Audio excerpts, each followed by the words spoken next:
Binecuvântați toate lucrurile Domnului. Pe Domnul lăudați-l și prea înălțați-l pe dânsul întru toți vecii. Binecuvântați cerul și îngerii Domnului.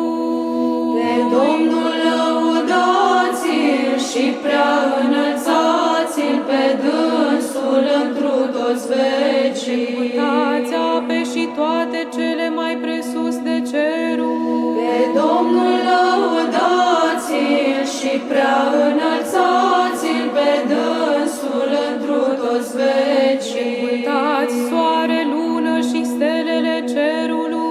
Pe Domnul lăudați-l și prea înălțați-l pe dânsul întru toți vecii. Binecuvântați toată ploaia și roa, toate vânturile. Pe Domnul lăudați-l și prea înălțați-l pe dânsul întru toți vecii. Binecuvântați roa și zăpada, gheața și gerul.